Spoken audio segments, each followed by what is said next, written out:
Praise the Lord. Mga minamahal at medyo kumusta po ang ating pong oras. Kaya po mga minamahal ang ating pong ipapangaral sa inyong kapatid, ating pong pagsisikapan. Na ito po yung matapos po ng 20 minutes mga minamahal dahil meron pa po tayong Holy Supper. Praise God. Hallelujah. Anyway mga minamahal, napakaganda po ng ating pong aralin kanina. Ito po ating pong Bible study, kapatid. Nagsabi nga po kapatid ng Romans chapter 8 verse 1, there is therefore now no condemnation who are in Christ Jesus, who walk not after the flesh, but after the Spirit. Amen. Wala na lang pong kahatulan ang na kay Kristo Jesus, kapatid, na hindi na lumalakad sa laman, bago sila'y lumalakad sa Espiritu. Amen? Dahil po muna naman ginagawa na po natin ang kalooban po ng ating Panginoon.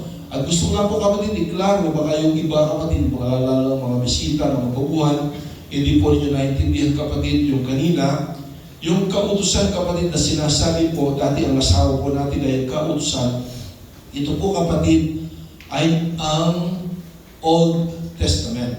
Ito po kasi sa Old Testament, nasa ilalim po tayo ng kautusan, Law and the Prophets. Amen? Subalit kapatid, ang kautusan na yon ay hindi po natin naganap, hindi po natin ito nagawa. Kapatid, dahil sabi ng Biblia, magawa mo man mga minamahal ang mga kautusan, marami kapatid, dahil hindi na po 10 commandments ang sa Old Testament, bagkus more than 400 commandments kapatid o kautusan o law kapatid ang sinabi ng Panginoon. Ang sabi po ng Biblia, hindi mo lamang magawa ang isa po doon. Nagawa mo na ang more than 400, pero isa lang ang hindi mo nagawa, you are guilty of all, ang sabi ng Biblia. Kaya po mga minamahal, doon po dati ang ating asawa ay ang kautusan o ang Old Testament. Pero dito po sa New Testament, mga minamahal, tayo po ngayon ay nasa ilalim na po ng love and grace ng ating Panginoon. Amen! Amen! Ang ating Panginoon Jesucristo, kapatid, siya po ang gumawa ng hindi po natin magawa, kapatid. Yung kautusan na hindi natin magawa, mga minamahal, ang Diyos ang siyang gumawa noon. And all we have to do now is to have faith with our Lord Jesus Christ. Amen?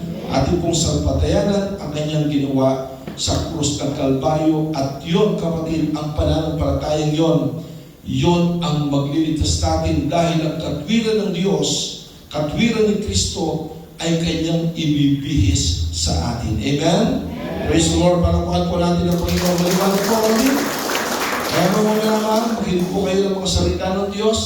At minamahal, ito po yung napakalaga. Kayo po, sa oras pong ito minamahal, po minamadali ito dahil wala na po tayong oras.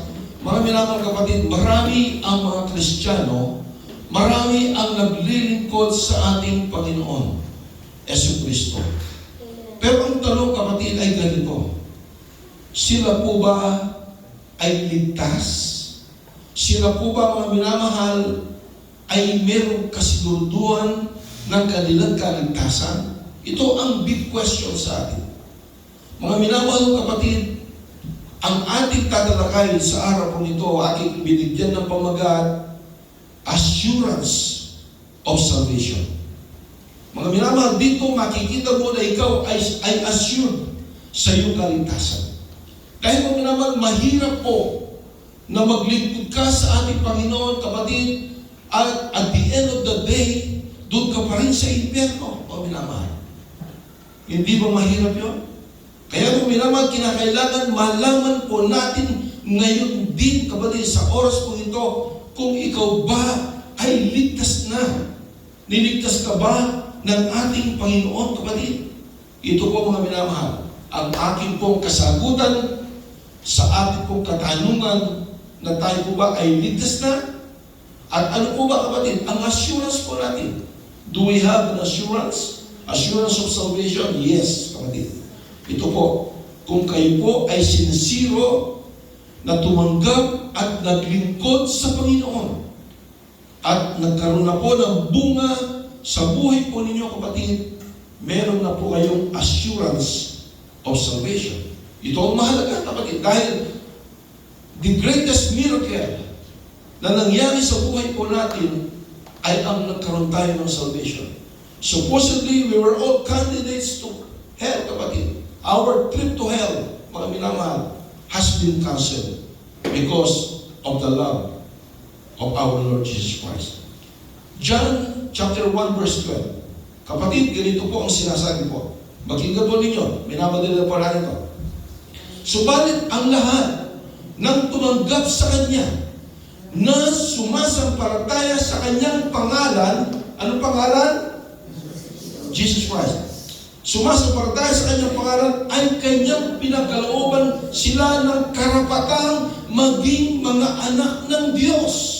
So, ibig sabihin mga minamahal, the moment na ikaw ay sumampalataya sa ating Panginoong Jesucristo, tinanggap mo siya ng husto at ng galing sa puso mo at hindi lamang galing sa isip mo o sa bibig mo, kapatid, bagkus ito'y galing sa puso mo nung tanggapin mo, Panginoon, ikaw ay sincere, kapatid. Anong sabi ng Biblia? Ikaw ay binibigyang karapatang maging anak ng Diyos. Ibig sabihin, kapatid, hindi po lahat ng tao ay anak ng Diyos. That's the context of the Bible, mga minamahal. Amen. Hindi lahat ng tao ay anak ng Diyos. Tayo lahat ay creature ng ating Panginoon. Tayo lahat ay mga creation ng ating Panginoon. Ginawa tayo ng ating Panginoon. Pero, ang sabi ng Biblia, hindi lahat, mga minamahal, ay anak ng Diyos. Bagkus, yaon lamang kong tinuturing na anak ng Diyos at binigyan karapatan na maging anak ng Diyos, yaon lamang sumampalataya at tumanggap sa ating Panginoong Jesucristo. Amen. Kaya lang si Lord. At dito po muna, ano pong sinasabi po dito? Dito po sa John chapter 3, verse 18, mga minamahal, na ang sumasampalataya sa Kanya ay, mga minamahal, hindi na ahatulan pa. Pero ang hindi sumasampalataya, sila po ay hinatulan na. Ano sabi ng Biblia, kapatid? Ang sumasampalataya sa Kanya ay hindi hinahatulan. Ngunit, ang hindi sumasampalataya ay hinatulan na sapagkat hindi siya sumasampalataya sa pangalan ng anak ng Diyos. Amen? So, ibig sabihin mo naman, yung mga tao na ayaw sumampalataya, tumanggap sa ating Panginoong Jesucristo, sila po ay hinatulan na. Kinondihan na ang ating Panginoon. Pero kapatid, ang sabi nga po ng Biblia, wala na pong kahatulan pa para sa mga tumanggap sa ating Panginoong Jesucristo. Ibig sabihin nun, tayo lahat na narito, mga minamahal, ay wala ng kahatulan sa impyerno. Bagkus, assurance of salvation, kapatid, meron tayong kasiguradan ng kaligtasan sa piling ng ating Panginoon Jesucristo. At ano po kapatid, ang sabi po ng John chapter 3 verse 36, ang sumasampalataya sa anak ay may buhay na walang hanggan. Sabi, ang sumasampalataya sa anak ay may buhay na walang hanggan. Ngunit, ang hindi sumusunod sa anak ay hindi makakakita ng buhay, kundi ang puot ng Diyos, yung galit ng Diyos, ay mananatili sa Kanya. Ibig sabihin, mga minamahal, kapag kapatid, sinampalatayan mo ang ating Panginoon, ang sabi nga po kapatid, ng Acts chapter 4 verse 12, mga minamahal, na walang ibang pangalan na ibinigay sa silong ng langit na sukat natin ikaligtas. Hindi sa pangalan ni Maria, hindi sa pangalan ni San Lorenzo, ni San Rafael, kapatid, ni San Antonio, kapatid, ni Santa Clara, Pinumpino, mga minamahal. Amen. Hindi dyan ang kaligtasan, kapatid. Bagkus ang kaligtasan, walang iba kundi sa pangalan lamang ng ating Panginoong Jesucristo. Sa mo na mahal, walang kaligtasan sa kanino man paman, sapagkat walang ibang pangalan sa ilalim ng langit na ibinigay sa mga tao na ating ikaliligtas, maliban lamang sa pangalan ng ating Panginoong Jesucristo. Amen. Kaya po kailangan mag-ingat, hindi po ang relihiyon ang makapagliligtas sa iyo. Imagine, mga minamahal, more than 7,000 religions all over the world.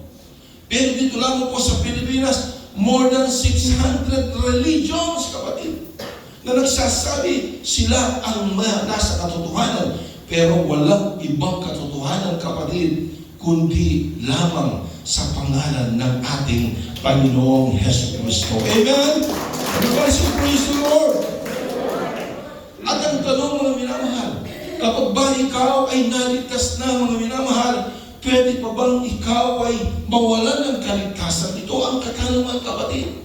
Mga minamahal, kung sabi po ng John chapter 3 verse 36, mga minamahal, or John chapter 10 verse 28 up to 30, mga minamahal, ano pong sinasabi po dito?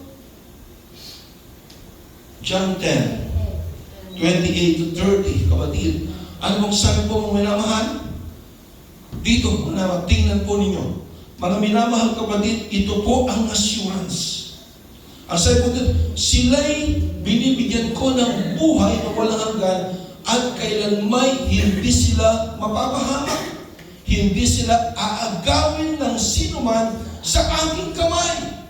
Ibig sabihin, mga minamahal, kapag tayo'y nasa kamay na po ng ating Panginoong Jesucristo, walang masamang espiritu, maging si Satanas, mga minamahal, ay pwedeng agawin kayo sa kamay ng Panginoon dahil ang Diyos ang may hawak sa kaligtasan po natin, mga minamahal. Ang say, praise the Lord. Patuloy, ang sabi po ng 29, ang mga ibinigay sa akin ng aking Ama ay higit na dakila kaysa lahat at walang makakaagaw ng mga ito sa kamay ng Ama. Amen? Ano po sabi dito, kung minamahal? Doon po, kapatid, sa 28, anong sabi? Tingnan po ninyo, kung minamahal. Sila'y binibigyan ko ng buhay na walang hanggan, ang sabi ng Panginoong Jesucristo, at kailanmay hindi sila mapapahamak at hindi sila aagawin ng sinuman sa aking kamay. Pero sa 29, ang sabi po dito, ang mga ibinigay sa akin ng aking Ama ay higit na dakila kaysa lahat at walang makakaagaw ng mga ito sa kamay ng Ama. 30, kapatid. Ako at ang Ama ay iisa. Ang sabi ng Panginoong Yesus sa 28, walang makakaagaw sa inyo dahil sila ay nasa kamay ng Panginoong Jesucristo. Sa 29, mga minamahal, ang sabi po, walang makakaagaw sa atin dahil tayo ay nasa kamay ng Ama. Kaya ang sabi ng ating Panginoon, I and my Father are one. Amen? Palakpakan po natin ang Panginoon. That is an assurance, kapatid. An assurance of salvation. Kaya po mula masalamat sa Panginoon because of the grace and mercy of God. Meron tayong salvation. Meron tayong assurance of salvation. Amen? Palakpakan po natin ang Panginoon. Mga minamahal, bagamat sinabi ng Biblia, kapatid, ni Peter, 1 Peter chapter 5 verse 8, kapatid, Satan is like a roaring lion, ang sabi po niya. Mga minamahal. Asabi mo dito, mga minamahal, yung pag-ibaba ng kote. 1 Peter 5:8. Magpakatino kayo, magbantay kayo, ang dyablo na inyong kaaway ay tulad ng leyong gumagala at umuungal na umahanap ng kanyang mananapa. Satan is like a roaring lion. Minamahal, galit na galit sa mga Kristiyano. Gusto ng dyablo, kapatid, na agawin kang muli mula sa kamay ng Panginoon. Pero ang sabi ng Biblia, walang makakaagaw sa aking mga kamay dahil walang makakaagaw sa kanyang mga tupa, sa kanyang mga anak, dahil sila ay nasa kamay na po ng ating Panginoong Hesus Kristo. Amen! Sino po mga Kristiyano yun, kapatid? Hindi po ang mga Kristiyano na hanggang ngayon ay naniniwala na sila'y maliligtas sa kanilang mabubuting gawa na kaya nilang iligtas ang kanilang mga sarili. Bagkus ang sinasabi dito ng ating Panginoong Jesucristo, yaong mga Kristiyano na umaasa ng grasya at ng biyaya ng Panginoon Managita, kundi ang mga Kristiyano. Amen. Everybody praise the Lord. At hindi hindi naman tayo yun. Baka sabihin po ninyo, napaka-service naman ni Brother Noel. Hindi lang po tayo. Maging sa Amerika, ang dami po. Sa ibang bansa, ang dami. Pero tayo po yung nasa isang iglesia ni Kristo. Amen? Amen. Everybody say, praise the Lord. Ang sabi po mong minamahal, praise God, ang tanong, ang kaligtasan ba natin ay nawawala? Hindi ba nyo natatanong yan minsan, kapatid? Nawawala ba ang ating kaligtasan? Ang sabi nga na mag-aralan po natin, tayo po'y nasa naman pa, tayo po'y nagkakasala pa. Amen po ba? Pero hindi ibig sabihin na kapag ikaw ay nagkasala, ay parurusahan ka na ng Panginoon o itatapon ka na muli doon po sa impyerno. Kaya ang sabi po ng 1 John chapter 1 verse 9, tingnan po ninyo ito, kapatid. Tayo po lahat ay makasalanan. Pero ang sabi po ng Biblia, kung ipinahayag natin ng ating mga kasalanan, siya ay tapat at banal na magpapatawad sa ating mga kasalanan at tayo nilinisin sa lahat ng kalikuan. Palapakan po natin ang Panginoon. Natural po, kapatid, kahit tayo may Kristiyano na, maging kami po, kapatid, maging si Pablo, maging sina Moses, kapatid, hallelujah, sila rin po'y nakakasala sa harap ng ating Panginoon, mga minamahal. Pero sabi po ng kapatid ni John, mga minamahal, na kapag tayo po, kapatid, ay sincero na tayo humingi ng tao sa Panginoon, siya'y tapat, kapatid. Ang ating Diyos ay tapat upang tayo kanyang patawarin. Amen?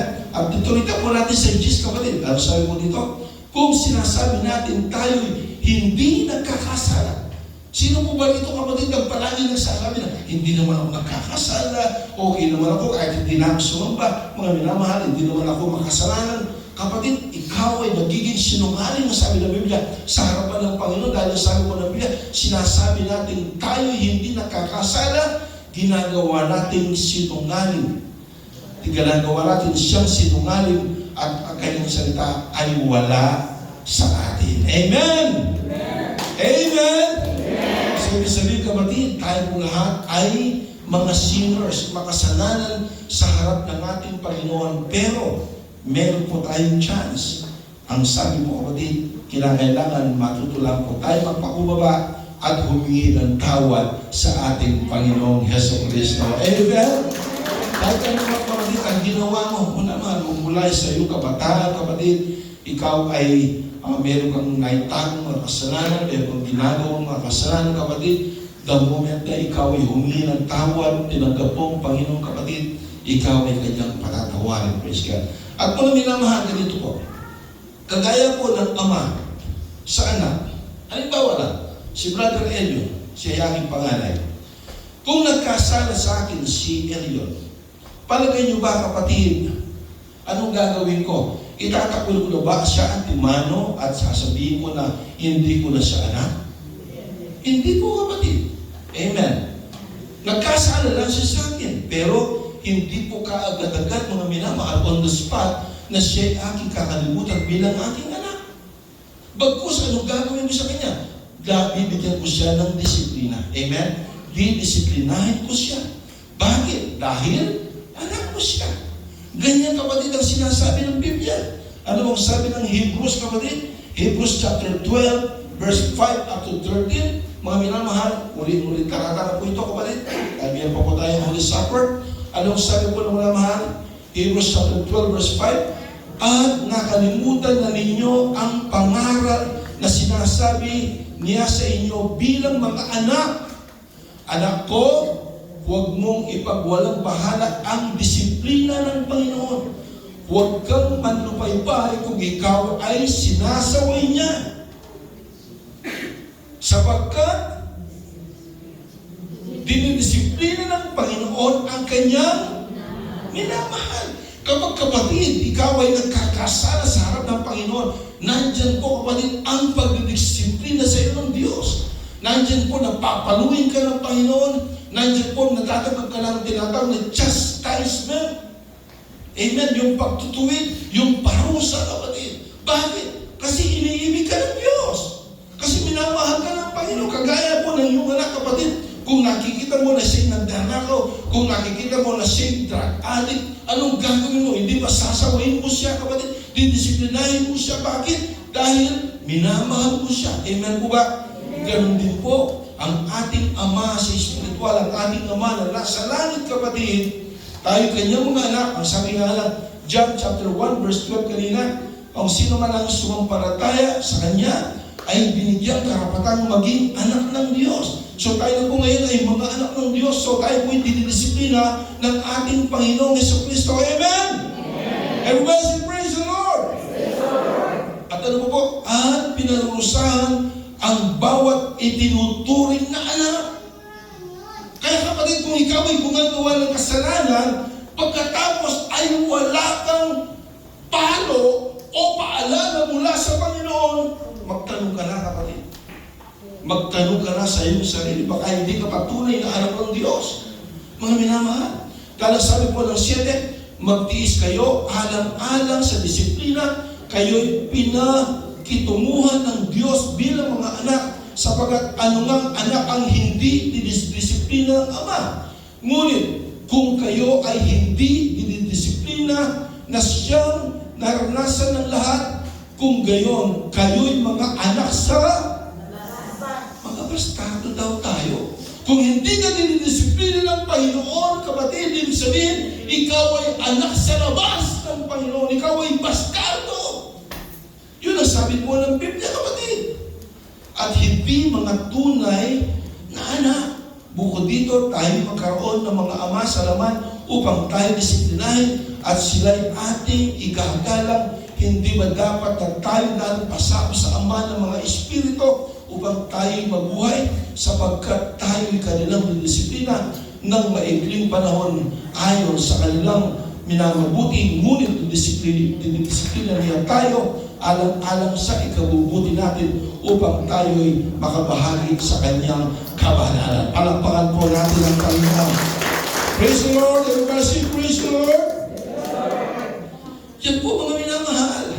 Kapag ikaw ay anak, kasi anak ka, kapatid, ang mga minamahal, itinuring ka na ng anak ng ating Panginoon. Kaya dinidisiplina ka ng Diyos, kapatid. Amen.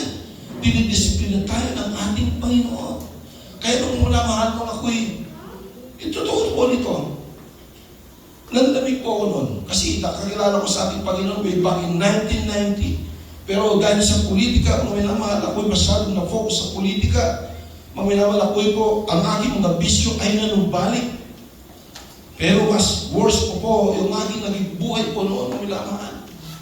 Natuto kong magkasino, kapatid.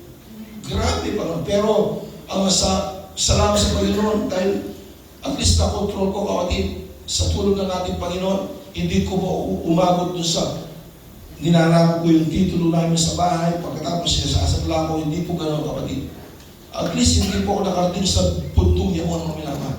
Pero kung mayroong katanungan sa Panginoon, Lord, anak ko ba ako? Anak ko ba ako, Panginoon? Yan ang aking katanungan. Bakit hindi ako tumatanggap ng palo? Bakit wala akong paalala sa Panginoon? Lord, ako ba'y anak mo sa labas, Panginoon? Pero mga mahal, nung ako'y paluin ng Diyos, grabe po. Grabe ang lakay ko nung ako'y pinalo ng Panginoon. Kaya kapatid, sa mga narito, mga minamahal, tayo po, kapatid, ay huwag na pong dapat umabot po doon sa palo o sa chastisement ng Panginoon. Tayo po'y sumunod, kapatid, sa mga alitutunin ng ating Panginoon. Amen? Everybody say, praise the Lord! Praise the Lord! Dahil po mga minamahal, kahit na tayo po'y nasa ilalim na po ng biyaya ng ating Panginoon, hallelujah, yun ba ay isang permit? Isa ba yan kung minamahal na pwede mo nang gawin ang lahat ng bagay? Ito naman, Brother Noel, hindi naman pala sa mabuting gawa na ikaw ay malingkas. Okay, pwede na pala akong gumawa ngayon ng kasalanan. Pwede na pala akong magbisyo ngayon. Balikan ko na ang aking bisyo. Ano pong sabi ng Biblia? Romans chapter 6 verse 1, kapatid. Anong sabi po dito, mga minamahal? Hallelujah, uling talata. Mga minamahal, ang sabi po dito, ano ang ating sasabihin? Magpapatuloy ba tayo sa pagkakasala upang ang biyaya ay sumagana? Anong sagot? huwag na huwag mangyari. Tayo mga namatay sa pagkakasala, paano ka tayo mabubuhay paroon? Amen? Amen? Sabi kapatid, huwag na po natin balikan pa ang mga bagay, kapatid, na ating ginagawa. Ito po, kapatid, ang works na sinasabi, mga minamahal. Hindi po yung faith plus works, kapatid, equals salvation. No, kapatid. Mga minamahal, hindi po ito ang works na, no? Kasi hindi mo naman kaya gawin ito kung hindi ang gawa ng Panginoon sa buhay po natin. Amen po ba? Everybody say, praise the Lord!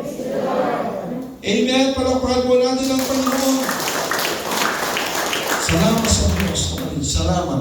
Sabi Panginoon, tayo po lahat po minamahalay ito ngayon. Minamahal. Ito po, kapatid, ay ang assurance of salvation. So mga minamahal, yung pong walang pag-aalilangan na tayo po ligtas na, magsabing, praise the Lord! Praise the Lord! Mga minamahal, napakasarap po pag-aralan sa salita ng Diyos, pero tayo po ay nauusan na po ng oras. Praise God. Mga minamahal, habang ibinibigay, kapatid, dinidispute ang tinapay na sinisimulot